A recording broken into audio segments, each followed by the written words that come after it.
귀하신 주님.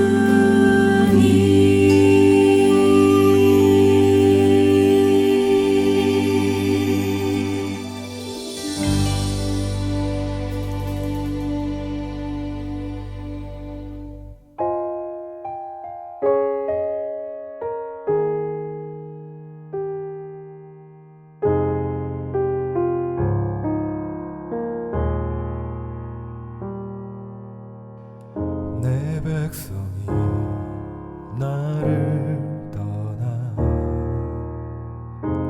돌아섰지만 내 사랑이 내 백성을 보기 못하니 내 모든 것 내어주고 나 그들을 얻으리라. 여호와께 돌아가자. 우린 돌아서도 그는 변치 않네. 여호와께 돌아가자. 우린 넘어져도 그 사랑 영원하네.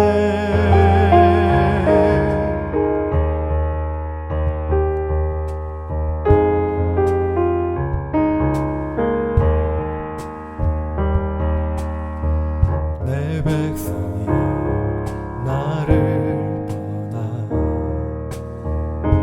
돌아섰지만 내 사랑이 내 백성을 보기 못하니 내 모든 것 내어주고 나 그들을 얻으리라. 여호와께 돌아가자. 우린 돌아서도 그는 변치 않네. 여호와께 돌아가자. 우린 넘어져도 그 사랑 영원하네. 사랑을 오래 참고 자신을 내어주며 서로 사랑할 때 세상은 주 보내. 사랑은 절대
성도 여러분들 다들 평안하셨습니까?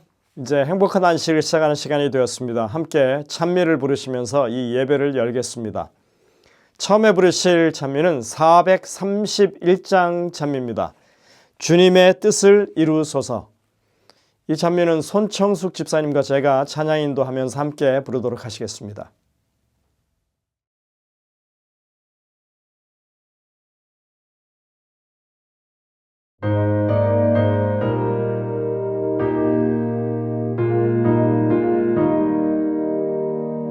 주님의 뜻을 이루소서.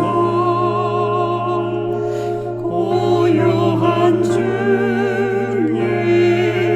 기다리니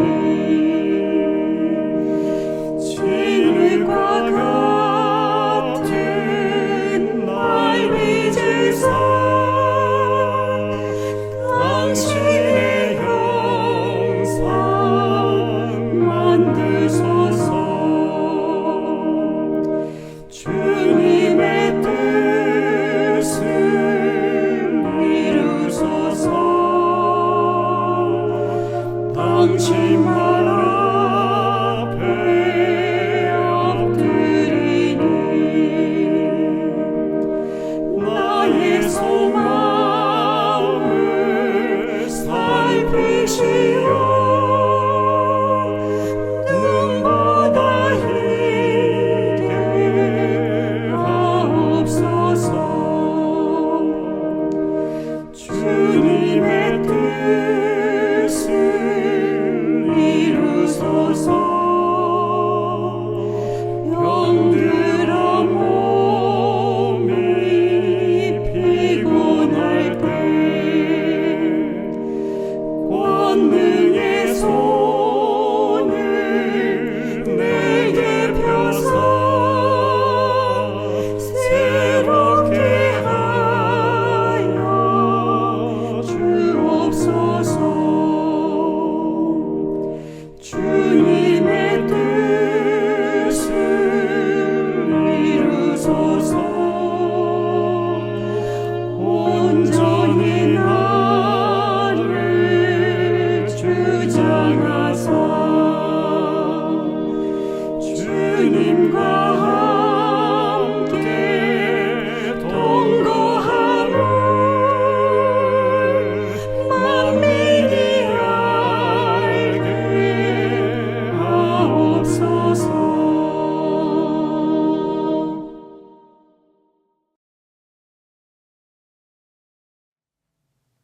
다음 찬양은 우리가 이제 좀 익숙해진 여호와께 돌아가자입니다. 여러분들이 이제 많이 익숙해지셨으리라고 생각됩니다. 이 찬미를 더 열심히 부르셔서 우리가 예배 시간에 더 뜨겁게 찬양할 수 있는 그런 시간이 되었으면 좋겠습니다. 이지원 장로님, 조윤아 집사님 그리고 EM 청년들의 찬양 인도로 함께 부르시겠습니다. 이 찬양이 마친 후에는 박겸복 집사님께서 기도를 인도하시겠습니다.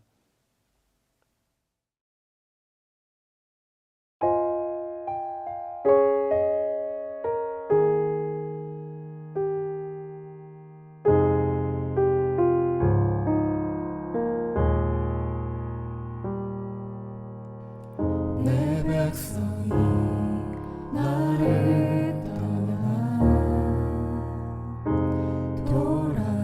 돌아섰지만 내 사랑이 내 백성을 포기 못하니 내 모든 것 내어주고 나 그들을 얻으리라. 여호와께 돌아가자. 우린 돌아서도 그는 변치 않네. 여호와께 돌아가자. 우린 넘어져도 그 사랑 영원하네.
고마우신 하늘에 계신 우리 아버지, 복잡하고 어려운 중에서도 부족한 저희들을 주의 날개 아래 편히 품어주시고 주의 은혜로 감사하는 하루하루를 보내게 하시니 또한 감사드리옵나이다. 늘 주님께서 함께 하신다는 것을 알면서도 때로는 근심과 걱정, 불안 속에서 살아가는 저희들을 불쌍히 보시고 주의 은혜 아래서 감사하며 살아가도록 믿음 주시고 힘을 주시옵소서. 주님, 안식일을 맞이하여 기쁜 마음으로 주님을 찬양하게 하시고 또 주님의 종을 통해 주시는 말씀 속에서 주님을 만나는 귀한 시간이 되기를 기도합니다. 말씀을 듣는 우리 모든 성도들에게 주의 축복이 함께 하시기를 우리 주 예수 그리스도 이름 받들어 간절히 기도드리옵나이다. 아멘.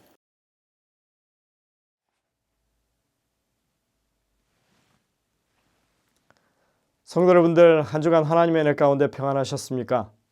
오늘 맞는 이 안식일 정말 평안하고 여러분들의 마음 가운데 기쁨과 행복이 넘치는 귀한 시간이 되시기를 간절히 바랍니다. 저희들이 매주 화요일마다 민들레들 모임을 가지고 있는데 지금 이제 세 번째 모임을 가졌고요. 계속 모일 때마다 조금씩 사람들이 늘고 있습니다. 그리고 참여하는 모든 분들이 참 유익한 시간이라고 그렇게 얘기를 합니다. 여러분들이 함께 참여하셔서 우리 성도님들도 기쁜 시간이 되시고 또 주변에 있는 사람들에게 이 모임을 소개해 주셔서 많은 사람들이 동참할 수 있도록 그렇게 해주시면 감사하겠습니다. 5월 10일 안식일, 다음 안식일입니다. 안식일 오후에 저희들이 영어부 미션 트립을 위한 후원 음악회를 가지게 됩니다. 영어부를 중심으로 그리고 CMC 중창단과 인근의 교회 그리고 청년들의 이런 음악 활동하는 팀들이 함께 모여서 아름다운 음악회를 저희가 열게 될 것입니다. 여러분들 함께 오셔서 이 음악회에 참여하시고 또 청년들에게 격려해 주시고 후원해 주시기를 당부를 드립니다.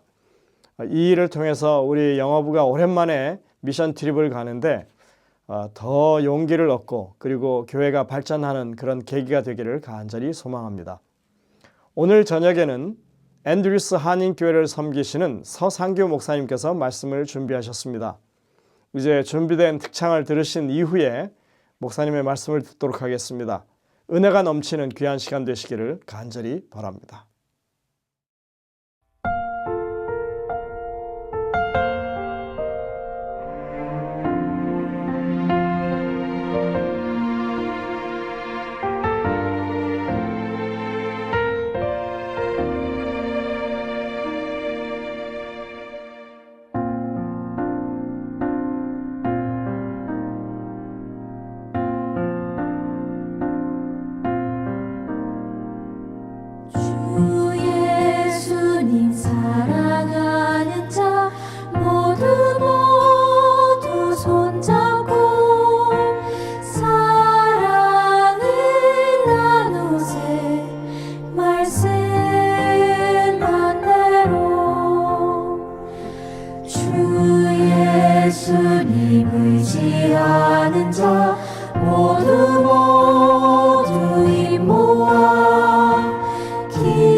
세상 사람들에게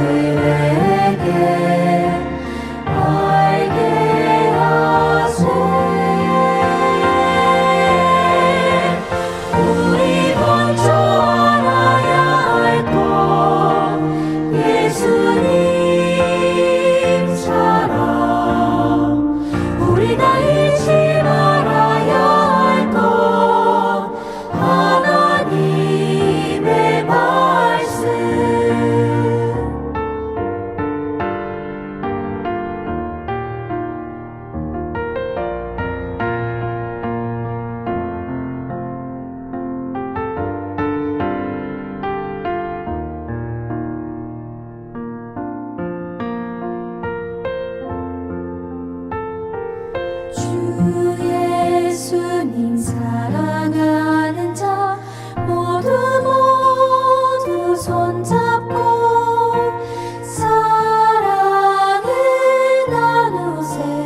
말씀 듣고서 이 복음 전하세.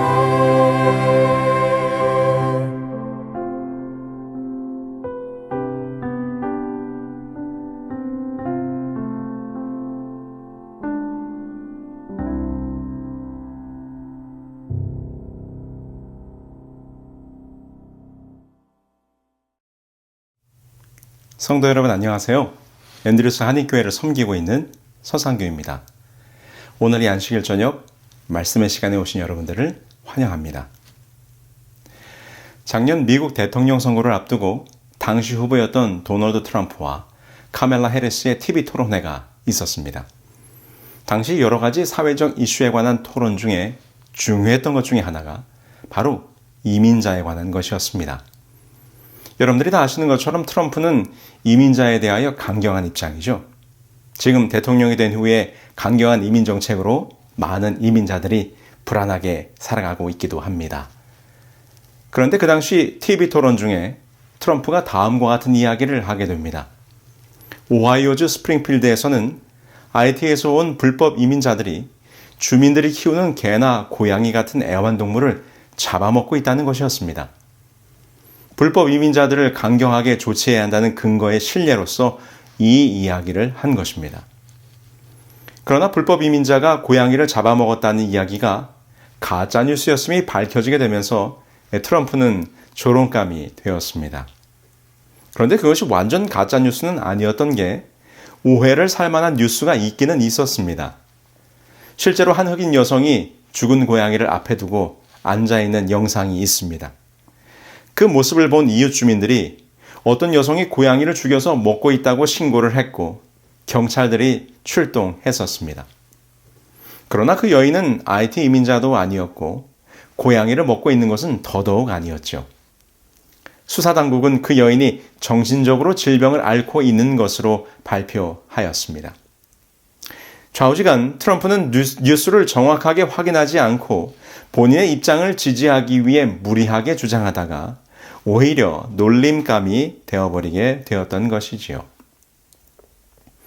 그런데 제가 오늘 이 이야기로 설교를 시작하는 이유는 미국 정치에 대한 이야기를 하려는 것은 아닙니다.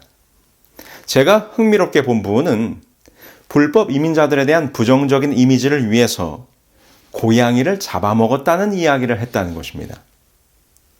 인간이 개나 고양이를 잡아먹는다. 여러분들은 무엇을 느끼시나요? 끔찍하다. 어떻게 그럴 수가 있나? 혐오스럽다. 아마도 이런 감정을 느끼실 거예요. 소나 닭은 잡아먹으면서 고양이를 먹는 것에 우리는 민감하게 반응합니다. 사실 우리 한국 사람들은 개고기를 먹는 야만인이라는 소리를 들었었지 않습니까? 어떻게 개를 먹을 수 있는가? 고양이를 잡아먹는가? 야만스럽고 끔찍하고 혐오스러운 것입니다. 그런데 오늘 우리가 보려고 하는 본문 중에서도 동물을 잡는 것에 대하여 끔찍하게 생각하고 혐오하는 사람들이 나옵니다. 그들은 바로 애굽 사람들이었습니다. 여러분, 모세가 바로를 찾아가서 요청한 것은 여호와 하나님을 위하여 희생제사를 드리겠다는 것이었습니다. 그들이 가로되 히브리인의 하나님이 우리에게 나타나셨은즉 우리가 사흘길쯤 광야에 가서 우리 하나님 여호와께 희생을 드리려 하오니 가기를 허락하소서. 여호와께서 온역이나 칼로 우리를 치실까 두려워하나이다. 우리로 광야로 나가도록 허락하소서. 그 이유가 무엇이었습니까? 무엇을 위해서? 바로 여호와께 희생제사를 드리러 가겠다는 것입니다. 그런데 바로는 그것을 허락하지 않았죠. 그러자 하나님께서 계획하신 재앙들을 내리 부으십니다. 물이 피로 변하고 개구리들이 들끓고 온 땅의 먼지가 이로 변해 사람과 가축을 괴롭히고 네 번째 재앙 파리 재앙이 몰려왔습니다. 이때부터 애굽 백성들과 이 이스라엘 백성들 사이에는 구별이 있었지요. 그러자 바로가 모세를 불러들여 말하기를 여호와께서 그와 같이 하시니 무수한 파리떼가 바로의 궁예와 그 신하의 지배와 애굽 전국에 이르니 파리떼로 인하여 땅이 해를 받더라. 바로가 모세와 아론을 불러 이르되 너희는 가서 이 땅에서 너희 하나님께 희생을 드리라. 너희들의 신 여호와를 위해서 희생제사를 드리겠다고 했지? 그래, 그 희생제사 드려라. 그러나 단 한 가지 조건이 있는데 광야로 사흘길 가는 것은 허락을 못하겠으니 이곳 애굽 땅에서 희생제사를 하라라고 말하는 것입니다. 그런데 이때 모세의 대답이 무엇인가? 출애굽기 8장 26절입니다. 모세가 가로되 그리함은 불가하니이다. 우리가 우리 하나님 여호와께 희생을 드리는 것은 애굽 사람의 미워하는 바이온즉 우리가 만일 애굽 사람의 목전에서 희생을 드리면 그들이 그것을 미워하여 우리를 돌로 치지 아니하리이까. 그런데 모세는 그렇게는 못한다고 대답을 합니다. 그 이유가 무엇이에요? 그것은 애굽 사람들이 희생제사를 미워한다는 것입니다. 여기서 미워한다는 말은 그냥 미워하는 정도가 아니라 토해봐, 혐오하고 가증스러워한다는 말입니다. 아주 끔찍하게 싫어하는 것이죠. 모세는 애굽인들이 동물을 죽여 제사를 드리는 것을 얼마나 끔찍하게 싫어하는지를 알고 있었습니다. 그래서 그는 말하기를 우리가 희생제사를 드리는 것을 보면 애굽 백성들이 우리를 돌로 칠 것이라. 그들이 돌을 들어 우리를 내리칠 만큼 애굽 사람들은 희생제사를 혐오한다는 것입니다. 그럼 왜 애굽인들은 동물 희생제사를 혐오하고 싫어하였을까요? 고대 그리스의 역사학자인 디오도로스 시켈로스라는 사람의 기록에 흥미로운 이야기가 있습니다. 이집트를 방문했던 한 로마 대사가 실수로 고양이를 죽이게 되었습니다. 그러자 고양이를 죽였다는 이유로 성난 군중들이 그 로마인의 집을 포위하여 그를 죽이고자 하였는데 그가 대로마 제국의 대사임에도 불구하고 그를 끌어내어 죽이는 사건이 있었습니다. 심지어 이집트의 왕이 그의 아들들을 보내 군중들을 달래려고 하였지만 그것도 그 성난 군중들을 누구를 뜰 수는 없었다는 이야기입니다. 왜 이런 일이 벌어졌을까요?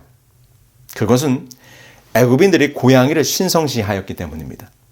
고양이는 바스테트라는 여신과 관련이 있는데 바스테트는 집, 풍요, 출산의 여신으로 숭배를 받았으며 나쁜 악귀나 질병으로부터 가족들을 지켜준다고 생각을 했습니다. 그런데 그 바스테트 여신이 고양이 모양을 하고 있다고 이집트 사람들은 생각을 했던 것이죠. 그래서 당시 이집트인들은 고양이를 해치면 바스테트 여신의 분노를 살 수 있다는 공포심을 가지고 있었기 때문에 고양이를 아주 귀하게 여긴 것입니다. 헤로도토스의 역사에는 이러한 구절까지 나옵니다. 이집트에서 건물에 화재가 나면 사람들은 가장 먼저 고양이를 구출하고 사람을 구출하거나 화재를 진압하는 것은 나중 일이다. 또한 기르던 고양이가 죽으면 상중이라는 뜻에서 눈썹을 밀었다. 그리고 사람이 죽었을 때처럼 미라로 만들어 값진 물품과 함께 매장했다. 이와 관련해 또 재미있는 이야기가 있는데요. 고대 페르시아의 캄비세스 2세가 이집트를 침공했을 때 이 동물들을 신성시하는 이집트인들의 신앙을 잘 이용하여 이집트군을 교란했습니다. 고대 로마의 역사가인 폴리아이누스의 기록에 보면 캄비세스 2세가 이끄는 페르시아군이 이집트의 프삼티크 3세의 군세를 상대하기 위해 전술을 펼쳤는데 이 군대의 맨 앞줄에 개, 양, 고양이, 따오기 그 외 이집트 사람들이 소중하게 여기는 동물들을 데려다가 전선에 배치를 하였습니다. 무엇보다도 이집트인들이 고양이를 신성시한다는 것을 알고서 페르시아군 보병대의 방패 위에는 고양이 모양의 바스테트의 그림을 그려놓았다고 합니다. 당연히 신성한 동물들이 이 페르시아군의 전열 가장 앞에 서 있자 이집트 군들은 동요할 수밖에 없었습니다.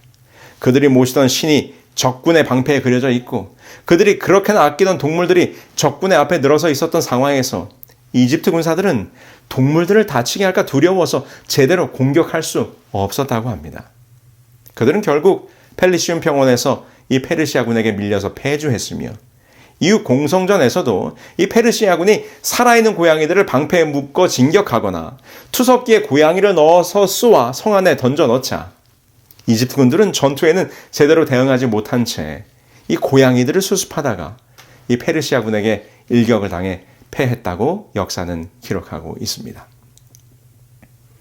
이렇게 애굽 사람들은 각종 동물들을 신성시하였습니다. 히브리 사람들이 희생제사의 제물로 쓰는 양이나 염소, 소들 모두도 신성하게 여겼습니다. 이제 왜 애굽 사람들이 동물 제사를 혐오하였는지 이해하시겠죠? 고양이 한 마리 죽였다고 군중들의 폭동이 일어났는데 만약에 히브리 사람들이 단체로 희생제사를 지낸다면 어떤 일이 벌어질지 감히 상상이 안 되는 것입니다.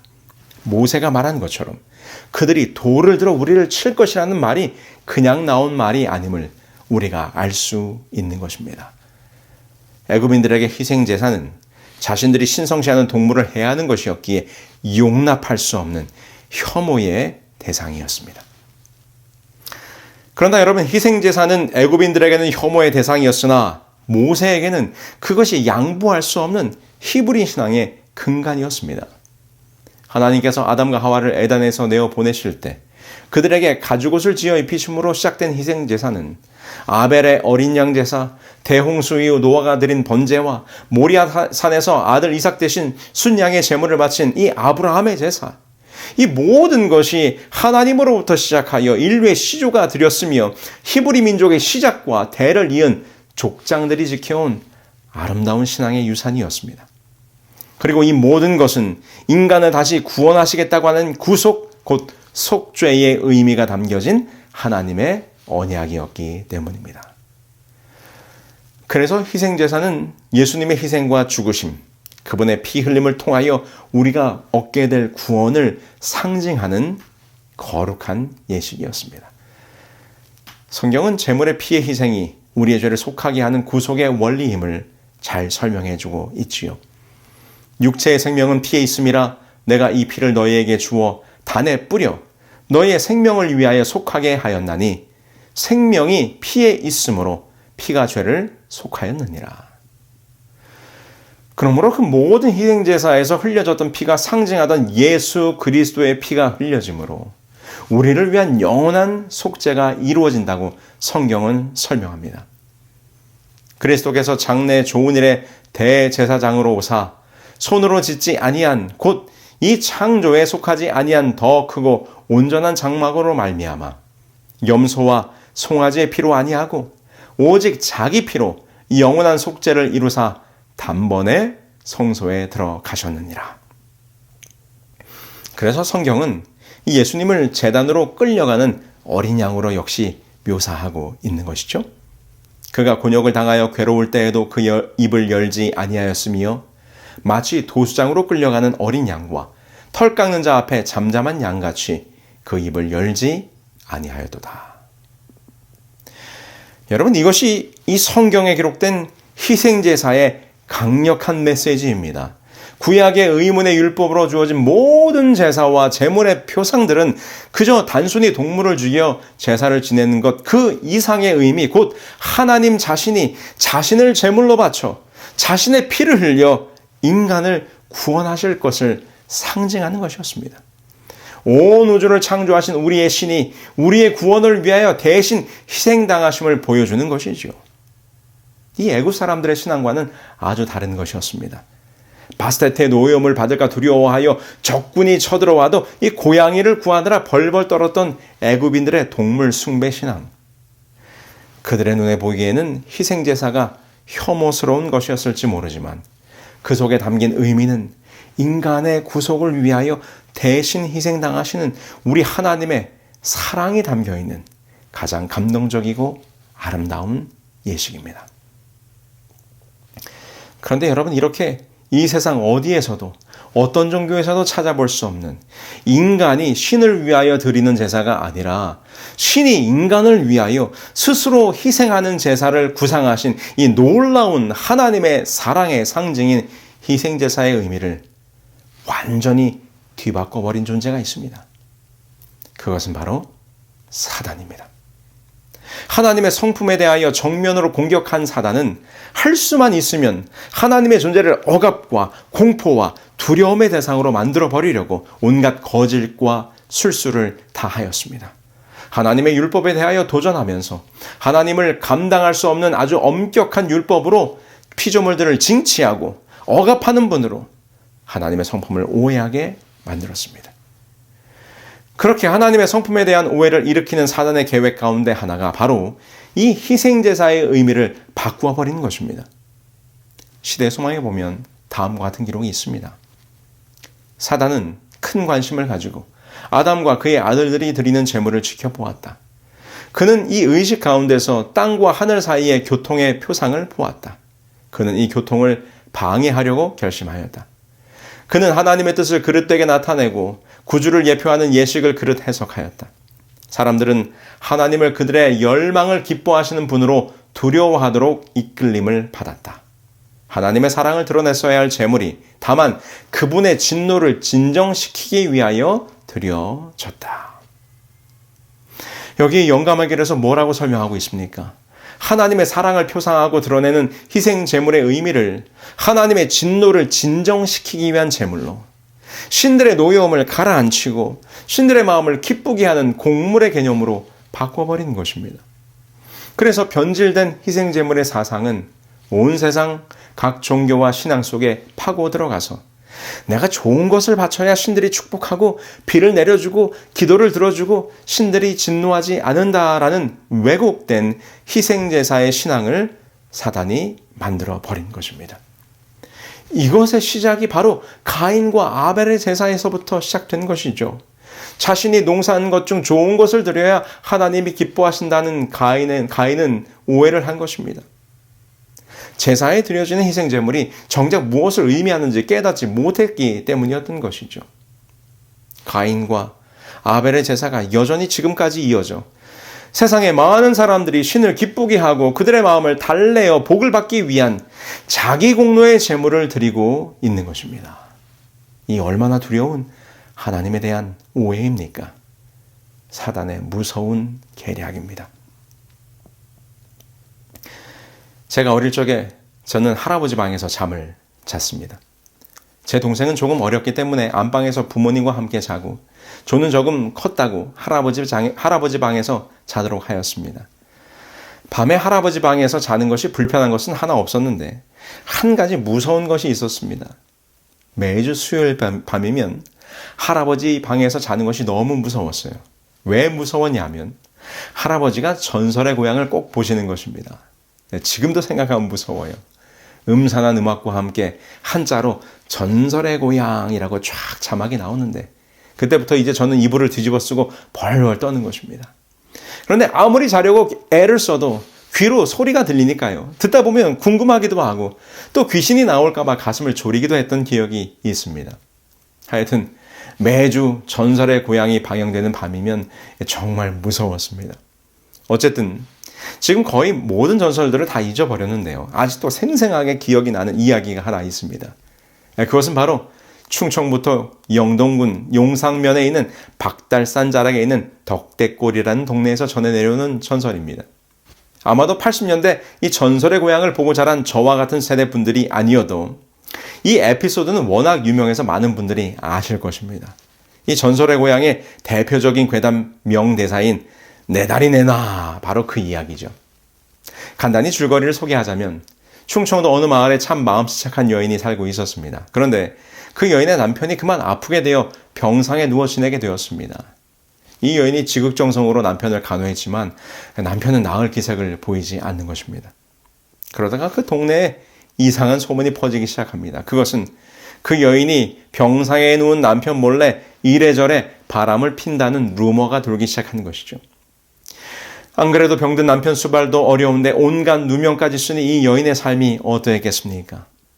어떻게든 병든 남편을 낫게 해야 이 모든 수모가 끝날 것이라 생각하여 어떻게든지 남편을 낫게 해보려고 애를 쓰던 중 그 마을을 지나가던 한 도사를 만나게 됩니다. 그런데 그 도사가 그 여인에게 말하기를 덕대골이라는 곳에 가서 죽은 지 3일이 지나지 않은 송장에 다리를 잘라서 푹 고아 먹이면 남편이 나을 것이라는 말을 해주는 것입니다. 여러분, 여기서 덕대골이라는 말이 의미가 있는데 덕대, 이 덕대란 말이 옛날 부모보다 먼저 죽은 사람을 일정한 장례 절차도 없이 대충 묻었던 무덤을 말하는 뜻이에요. 왜냐하면 부모보다 먼저 죽은 자는 불효의 죄를 지었기 때문에 장례식도 해주지 않고 그냥 산에도 대충 묻었던 것입니다. 그래서 그런 무덤이 많은 곳이 바로 덕대골이었던 것이죠. 이제 이 여인이 남편을 살리겠다는 일념 하나로 밤에 덕대골로 찾아가 무덤을 파헤치고 죽은 사람의 다리를 잘랐습니다. 여러분, 이 이야기 다 아시죠? 그 여인이 다리를 자르는 순간 죽었던 사람이 벌떡 일어나는 것입니다. 이 여인이 그 자린 다리를 갖고 집으로 도망을 하는데, 여러분 이 장면이 가장 무서운 장면이죠.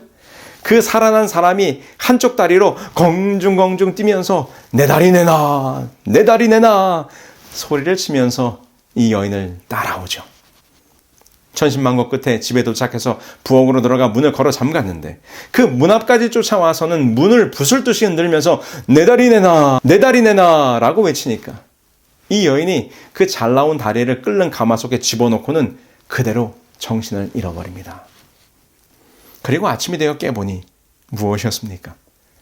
가마솥에 집어넣은 다리는 사람 다리가 아니라 산삼의 뿌리 줄기였고, 부엌문을 열고 나가니 그곳에는 산삼 뿌리가 있더라는 것입니다. 이 이야기의 끝은 그 여인의 정성으로 남편이 산삼을 다려먹고 나았다는 이야기로 끝을 맺게 됩니다. 제가 설교를 준비하면서 이 이야기를 다시 생각해 보니까 지금도 너무 무서워요. 여러분, 그냥 전설로 전해지는 이야기니까 그렇죠. 어떻게 이 여인의 몸으로 혼자 밤에 이제 막 땅에 묻은 죽은 사람의 다리를 잘 나올 수 있겠습니까? 그런데 어떡합니까? 그렇게 해야 남편이 나올 수 있다고 하니 이 여인이 마음을 단단히 먹고 덕대골로 가는 것이죠. 그 도사가 남편을 살리기 위해서 목숨을 걸고 정성을 다해야 한다고 하니 그 여인이 죽을 각오로 그렇게 한 것입니다.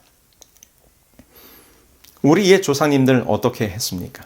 자식을 위해서, 가족을 위해서, 부모를 위해서 천지신명께 정화수를 떠놓고 비나이다, 비나이다, 지극정성, 지성이면 감천이라, 열심히 정성을 들이면 하늘도 감동한다. 하늘의 신이 감동을 받을 만큼 지성을 들여야 복을 받는다는 사상.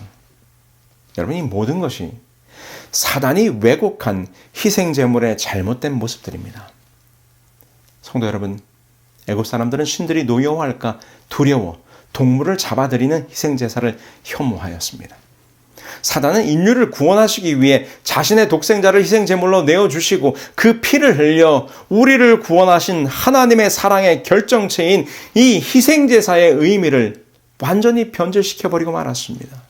사람들의 마음속에 신을 감동시키기 위해서는 인간들이 지극정성으로 좋은 것을 바치고 제물을 드려야 한다는 잘못된 신앙을 심어 놓은 것이죠.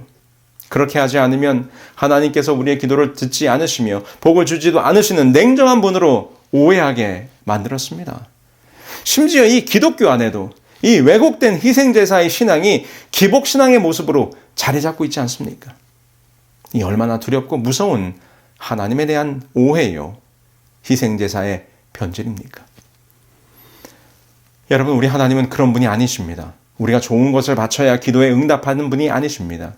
하나님의 마음을 기쁘시게 하고 그분의 마음을 감동시켜야 복을 주시는 분이 아니십니다. 우리가 드리는 제사에서 우리의 것은 하나도 없습니다. 그 제단 위에 드려지는 제물마저도 하나님께서 우리를 위해 당신의 아들을 내어주신 은혜의 제물입니다. 예수님께서 이 땅에 오사 그 희생제사의 참 의미가 무엇인지를 몸소 보여주셨습니다. 오늘 우리가 해야 하는 일은 그 거저주시는 희생제사 앞으로, 바로 십자가의 은혜 앞으로 나아가는 일뿐입니다. 여러분, 돈을 주고 기와장을 살 필요도 없습니다. 몸이 부서져라 수천 배의 배를 올릴 필요도 없습니다. 무엇을 가져와서 바칠 필요도 없습니다. 아니, 오히려 나는 가진 것이 아무것도 없는 부족하고 연약한 죄인임을 고백하고 오직 십자가 앞에서 내려주시는, 거저주시는 은혜를 구하는 겸손한 마음만이 이 시간 우리가 드릴 수 있는 것의 전부입니다. 십자가의 도가 멸망하는 자들에게는 미련한 것이요 구원을 얻는 우리에게는 하나님의 능력이라. 성도 여러분, 오늘 그 십자가를 바라보시기 바랍니다. 그 십자가의 희생 제사 속에 우리의 것은 아무것도 없습니다. 드려진 제물마저도 하나님이 내어주신 것입니다. 오늘 우리는 그 은혜를 구하면 되는 것입니다. 무한한 십자가의 은혜, 그 희생제사의 축복이 저와 여러분들의 삶 속에 충만히 임하기를 바라며 오늘 말씀을 마치겠습니다. 하늘에 계신 저희들의 아버지 하나님, 오늘 희생제사의 의미에 대해서 다시금 깊이 묵상하게 하여 주시니 감사합니다.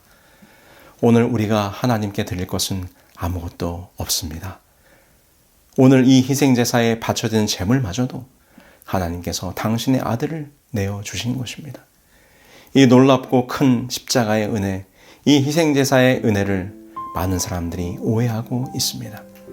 오늘 우리도 이렇게 하나님께 무언가를 바쳐야 복을 받을 것이라고 하는 잘못된 신앙을 하고 있는 것은 아닌지 우리의 신앙을 돌아보게 하시며 오직 우리는 부족한 죄인이요 아무것도 없는 자라고 하는 것을 고백하고 이 죄된 몸 하나 그대로 가지고 십자가 앞으로 나아가 십자가에서 거저주시는 하나님의 구원의 은혜를 마음껏 경험하는 우리 모두가 될 수 있도록 인도해 주시옵소서.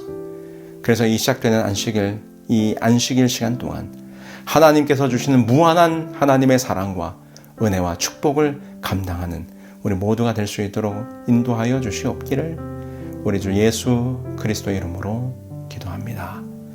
아멘.